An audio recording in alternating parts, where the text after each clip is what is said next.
Bom dia, pessoal. Primeiramente, eu queria agradecer o convite do Dr. Evaldo para estar compondo essa mesa hoje. Para mim é uma satisfação, um privilégio muito grande. Eu tive a felicidade de conhecer aqui o RAID há mais ou menos um ano e pouco, e para mim, eu me senti mais confortável depois de conhecer esse espaço, porque até então, as experiências que eu tinha tido com outros espaços não eram experiências tão acolhedoras. E desde então, tenho sido parceiro, né? Eventualmente venho aqui e considero para mim, de fato, um privilégio fazer essa parceria. Assim como o Dr. Evaldo, que é daqui de Caruaru, eu sou de São Bento do Una, sou de uma região aqui próxima, e todas as vezes que eu me afastei muito daqui, eu senti muita saudade e decidi voltar. Também iniciei minha graduação em São Paulo e acabei voltando, depois fui morar fora do Brasil por um período e decidi voltar, e eu percebi que a minha felicidade estava por aqui, e eu sou muito feliz de atuar aqui nessa área, aqui nessa região.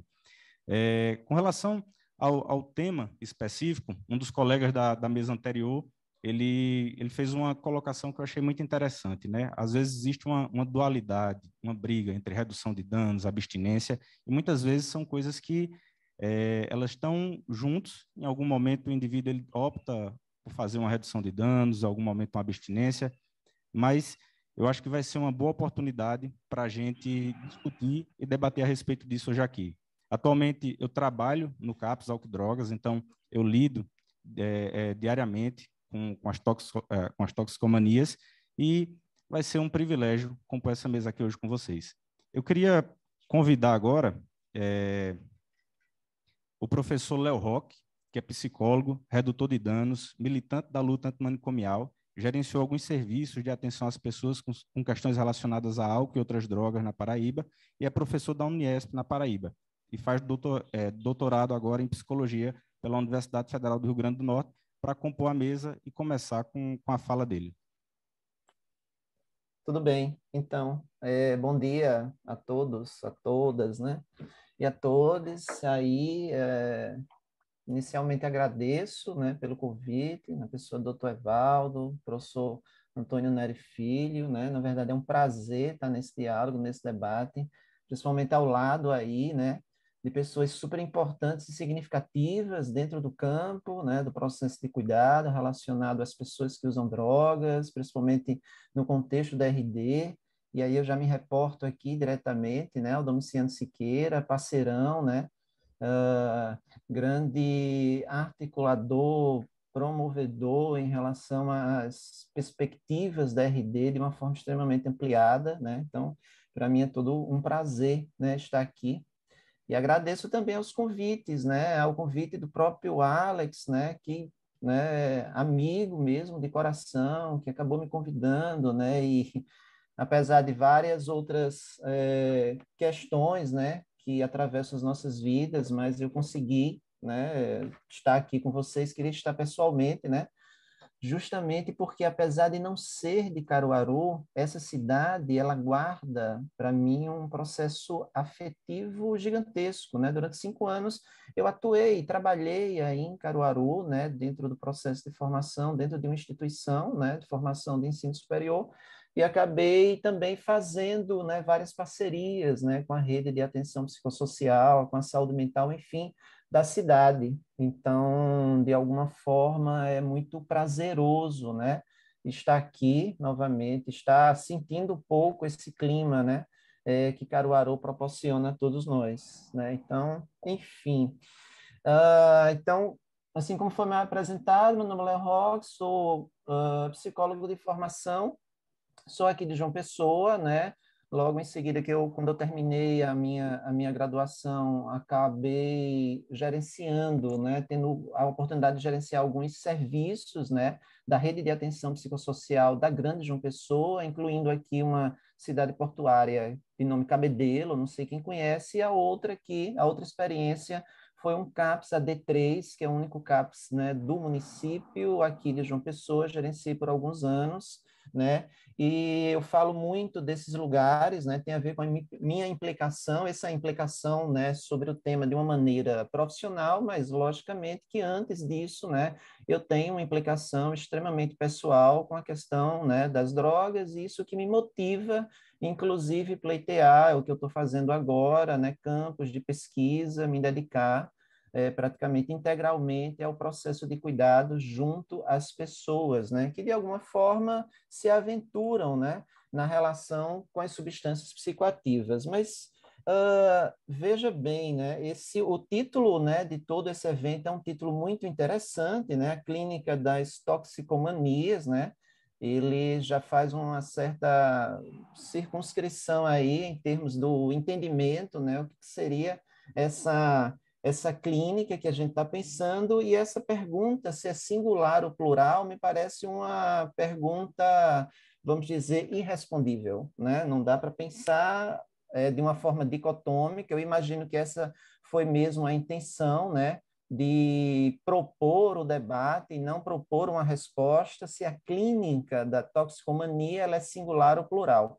Eu também não compreendo, né, de forma dicotômica os processos que compõem os usos e os abusos e, por sua vez, que compõem também as subjetividades humanas, né? Então, talvez a gente possa pensar, né, o que há entre essas duas nomeações, né, entre o singular e o próprio plural. Eu queria deixar uma pergunta inicial aqui para todos nós, né, com uma forma de diálogo, é que uma questão que vem me motivando bastante nesses últimos anos, que é as pessoas que fazem uso das substâncias, né, das drogas, mesmo aquelas que apresentam os usos prejudiciais, e por que não dizer o que traz na literatura usos mortíferos, né, produzem saberes que podem ser nomeados de práticas de cuidado. Essa é uma questão que me motiva, que vem me motivando bastante, né, na experiência junto com essas pessoas e na minha própria experiência também de ser usuário de substâncias psicoativas, né? Diante das experiências de atravessamento desses usos, podemos também nomear, né, práticas de cuidados diante dessas próprias pessoas, né? E aí é uma questão importante, é uma questão basilar, porque nem sempre, né, a questão droga foi um problema. Né? Não vou necessariamente historicizar aqui, não faz parte aqui da nossa discussão, mas é importante destacar para todos, que com certeza grande parte das pessoas já sabem, a questão problemática das drogas, né, ela iniciou no século XIX, final do século XIX. Então, você tem uma quantidade de tempo significativa de pessoas que fazem uso de suas substâncias psicoativas, que alteram a consciência e que não têm uma nomeação de uso problemático. Mas a partir do século XIX, né, logicamente, essa utilização dos usos, né, se tornou um problema. E essa questão problema, o problema das drogas, né, nos traz uma certa disputa, né, no campo dos controles, né, o campo do controle dos corpos, né, o controle do Estado perante os corpos, e por que não dizer também o controle, né, no campo social e no campo médico, né, o próprio controle da vida, da subjetividade, né, de toda uma biopolítica que é construída dentro dos estados modernos. Então, o grupo de usuários de substâncias psicoativas é um grupo que ele, nomeadamente, e aqui no Brasil isso é muito insistente ainda, apesar dos furos, né, existentes. Por exemplo, acho que quando o doutor Evaldo ele diz, a gente utiliza o óleo, eu só vou tomar a liberdade de utilizar óleo da maconha mesmo, né? Porque eu sou daqui de João Pessoa e aqui tem duas organizações que são pioneiras, né, no campo, né, da utilização dos óleos, e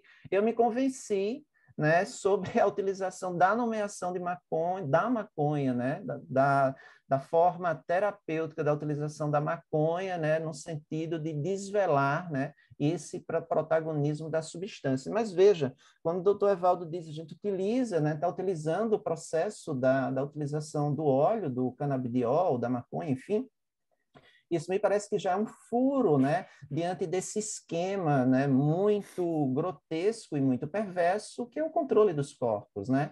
Então, mesmo diante de um retrocesso gigantesco, de um conjunto moralista, né, de atividades, de intervenções e de práticas, né, no campo da atenção ao uso de drogas, né, as iniciativas, as associações, né, o processo de discussão da utilização terapêutica da cannabis, ela vem produzindo efeitos extremamente interessantes dentro do cenário, né, social. E aí, eis uma questão, né, importante para nós, que mesmo diante do avanço das políticas de assistência, e aqui pensando, inclusive, nos movimentos, né, reformistas da atenção psicossocial, né, observe-se, né, que mesmo diante de serviços ampliados e abertos, ainda pensamos muitas vezes, né, de uma maneira rápida e cotidiana, que tratamos de corpos doentes. E por que não dizer também de corpos marginais, né? A partir das atividades ilícitas que precisam ser paradas. Tanto é que existe uma dificuldade muito grande, né, de se discutir, por exemplo, políticas antiproibicionistas dentro dos centros de atenção psicossocial. E aí eu mesmo, né, diante das minhas experiências, né, nos serviços CAPES, né, eu não lembro muitas vezes desse debate ter chegado, né? Claro que agora as pessoas discutem de uma maneira muito mais forte, mas há anos atrás, eu compondo equipes de atenção psicossocial, eu não consigo lembrar, né, quantas reuniões técnico-administrativas, né, a equipe pensou sobre a questão do antiproibicionismo, né, sobre o processo, né, das políticas carcerárias, né. Então, como ultrapassar, né, essas lógicas, né, que assujeitam as pessoas e que insistem, né, em ocupar as nossas próprias subjetividades, né, no plano dos cuidados, né? E aí, logicamente, diante do próprio título, né, da nossa mesa, né, uma via interessante seria a via da redução de danos. Mas aí a questão da redução de danos, né, que eu não vou lidar necessariamente com a definição, né, inclusive a gente tem uma história viva aqui, né, que é o próprio Domiciano Siqueira, né, ele tem muito mais propriedade em falar da própria RD enquanto prática ética, enfim, né, mas eu pensei em falar da RD a partir de duas dimensões importantes, né, que eu venho compreendendo como indispensáveis para o processo de cuidado no campo das drogas. Primeira dimensão importante para quem lida, né, com o trabalho da redução de danos nesse campo de cuidado seria a evidência dos saberes locais, que aqui eu estou chamando saberes profanos, né? Vou tentar construir um pouco, né, essa ideia. E uma segunda dimensão dimensão, né, que envolve a redução de danos, tem a ver com a construção dos territórios, e não territórios geográficos, tá bom? Mas a construção dos territórios subjetivos e cotidianos. Então, pensar na RD, né, pelo menos nessa proposta de diálogo aqui que eu estou lidando com vocês, é pensar a partir de duas dimensões: os saberes locais, que eu estou nomeando como saberes profanos, né, e a construção dos territórios subjetivos cotidianos.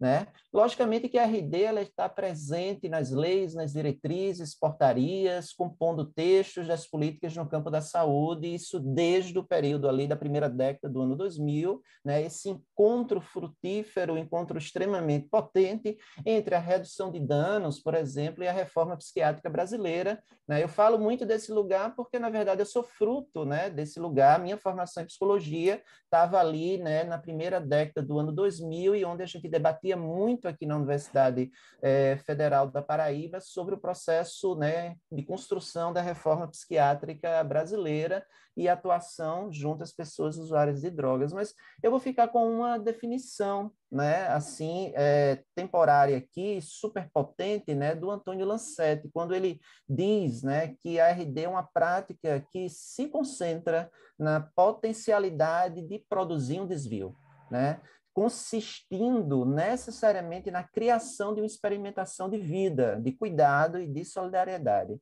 Por isso que no início da minha fala, quando eu disse a impossibilidade de pensar aqui ou de responder o singular e o plural, porque ao mesmo tempo a RD ela produz esse desvio da ordem de uma alteridade, né, de uma singularidade, mas ela está totalmente alinhada ao processo de um contexto de solidariedade, de cultura, de urbanidade e, por que não dizer também, de política. Agora, esse movimento, né, do processo da RD é justamente onde pode, ao invés de produzir morte, produzir vida.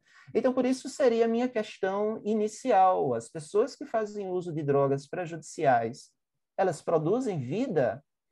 talvez trocando isso, além de produzir vida, elas produzem cuidado, ou esse cuidado ele emana, por exemplo, de nós, né, profissionais do campo da saúde. Enfim, numa tentativa de pensar um pouco, né, a legitimidade da RD enquanto ética, prática, né, pensar nessa perspectiva, então, né, que entendemos aqui a RD enquanto uma resistência, não há dúvida, diante dos desmandos, né, e dos retrocessos das políticas sobre drogas no Brasil. Então, a RD, ela se coloca na perspectiva de uma resistência, que não é tão simples, inclusive, também no Brasil, de falar da RD, porque você tem uma série de paisagens da RD que se inserem nos serviços e que muitas vezes ela não consegue radicalizar o processo de cuidado, porque ela se institucionaliza, enfim, né? São questões importantes que a gente pode até pensar depois. Mas a RD, enquanto perspectiva de resistência,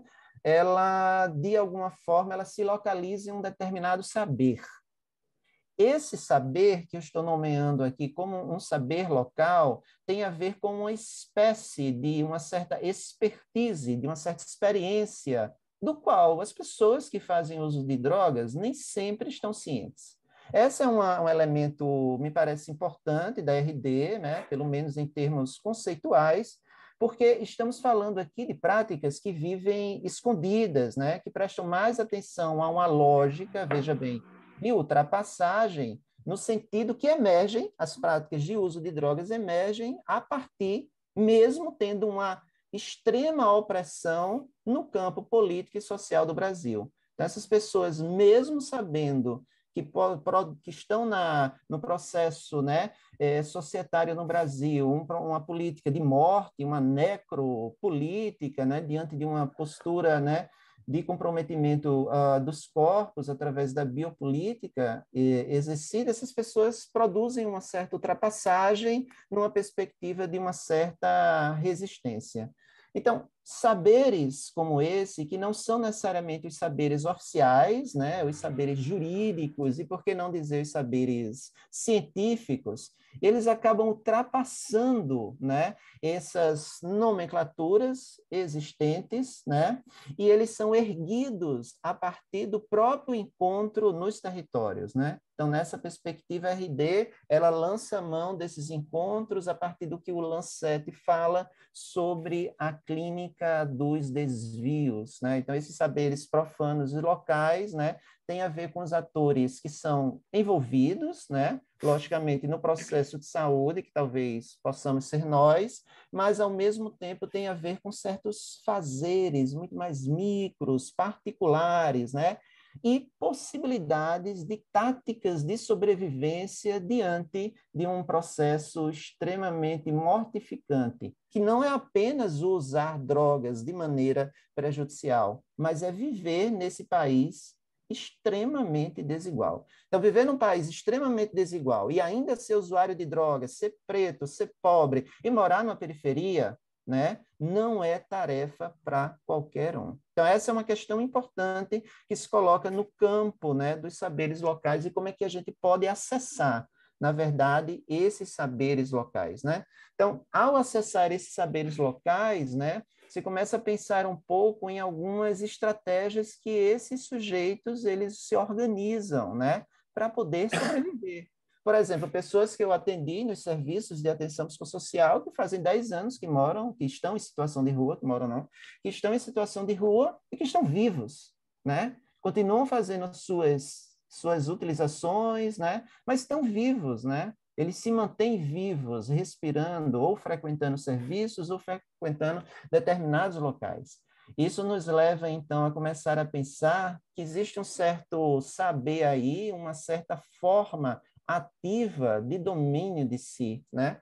E aí trazendo um pouco, né, essa discussão, né, para o campo da ética relacional, é impossível não pensar, por exemplo, no próprio Michel Foucault, quando ele escreve, né, no seu terceiro momento, né, sobre uma certa estética de viver, que tem a ver com o cuidado de si, né? E ele vai lá na Grécia Antiga e diz que as pessoas que eram consideradas virtuosas eram aquelas pessoas que possuíam seus desejos, mas que desejavam com uma certa moderação, né? Não eram as pessoas que aniquilavam os seus desejos, né? Como, por exemplo, as internações, né? Nas comunidades terapêuticas, né? Promovem, né? De uma maneira extremamente sanguinária, mas não seria isso, né? Seria uma forma de continuar desejando, mas uma forma de regular os próprios prazeres. E, nesse sentido, ao fazer a regulamentação dos seus próprios prazeres, né?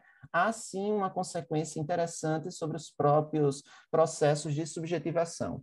Agora, se observa também, né, nessa ideia do cuidado de si, que essa ideia não tem uma forma, por exemplo, mítica de pensar, ou principalmente individualista, como se coloca na contemporaneidade. Ah, vou cuidar de si, vou ter o meu autocuidado, como se apenas esse autocuidado pertencesse a mim, né? Segundo os gregos antigos, esse cuidado de si não se traduz por um caminho solitário, mas tem a ver com essa arte da existência, né? Que tem a ver com a relação que eu mantenho com os outros diante da relação que eu mantenho com o cotidiano, que eu mantenho com a cidade, que eu mantenho com a urbanidade. Talvez seja por aí, então, que a gente comece a pensar uma segunda premissa, que tem a ver com a construção dos territórios. Ó, observe que dentro do campo da atenção psicossocial, e já dá para perceber que a minha fala tem muito a ver com o campo, né, da atenção psicossocial, porque, de alguma forma, é onde eu me localizo.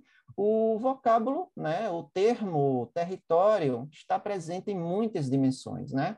Uma das questões que é importante pensar é que todas as políticas da atenção psicossocial e das políticas sobre drogas, na perspectiva de cuidado, elas envolvem esse termo território. Isso é muito importante destacar, porque isso traz uma ideia de que qualquer processo de cuidado ele precisa ser instaurado, pensado e articulado com o território.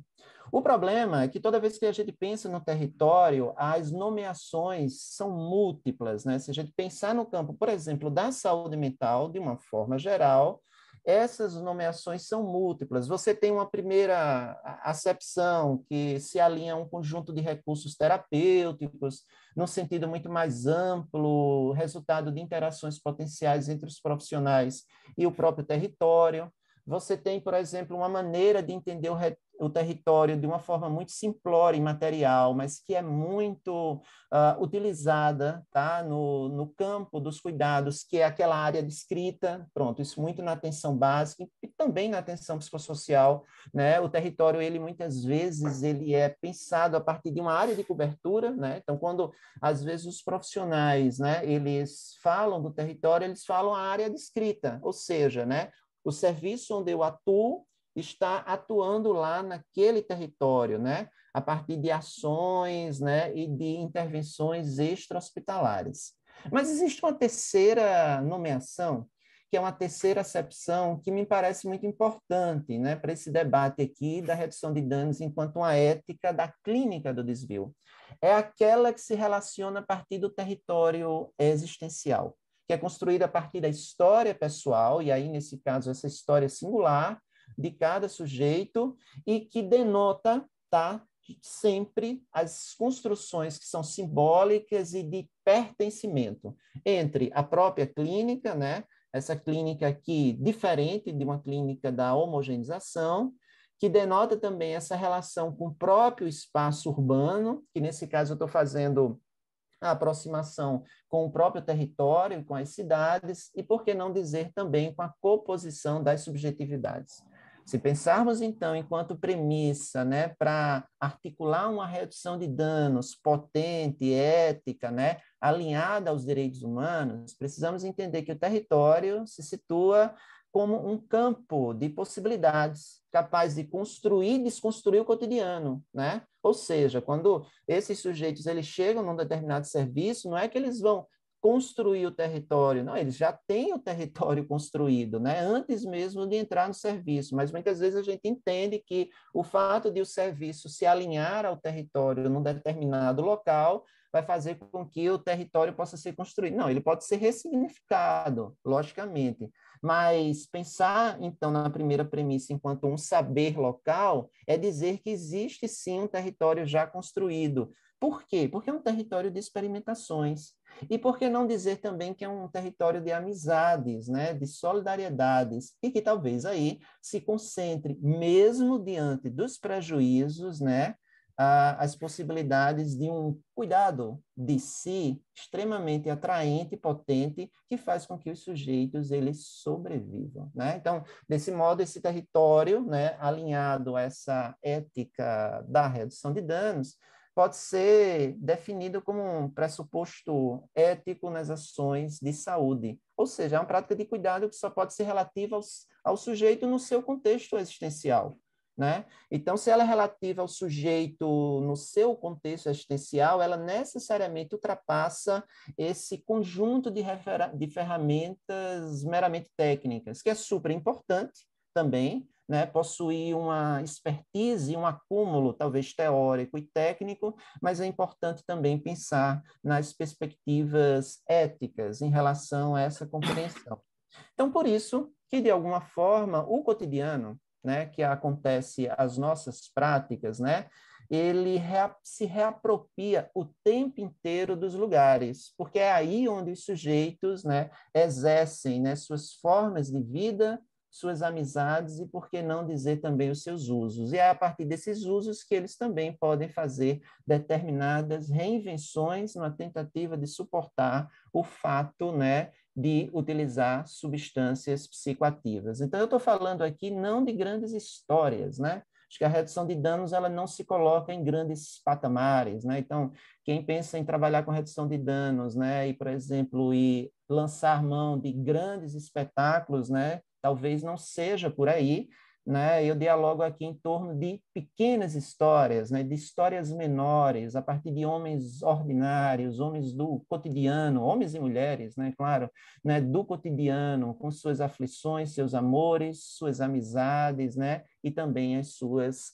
adicções. Então, pensar, então, na RD em termos de cotidiano e dos saberes, né, que esses sujeitos produzem, é pensar sobre o próprio cotidiano, então, dos serviços, não é? Não é deixar de lado, inclusive, a nossa forma de pensar o cuidado em saúde. Agora, a questão é como ultrapassar a fronteira, veja bem, entre uma oferta de serviço de cuidado ao campo, né, das drogas, que as próprias instituições muitas vezes oferecem, né, colocando sempre em análise as nossas posturas e concepções. Será que há tempo, então, dentro de um processo árduo de trabalho, do cotidiano, né, de demandas excessivas, extremamente complexas, de serviços, né, extremamente cheios, inchados de pessoas, como colocamos a nossa análise diante de nossas posturas e de nossas, né, próprias concepções? Então, é uma forma, talvez, né, de potencializar essas redes de cuidado, porque ao mesmo tempo a gente tenta, junto à RD, nesse modelo, pensar nos modos de vida, refletir, não para esses autores, mas refletir com esses autores as próprias histórias e os seus modos de existência. E aí eu vou fechar, para não me alongar muito, eu queria escutar também, né, vocês, né, eu vou fechar aqui com o Guimarães Rosa, quando ele diz assim, né, que eu lembrei desse verso hoje pela manhã, quando ele diz assim: o vento experimenta o que irá fazer com a sua liberdade, né? Então, viva a RD.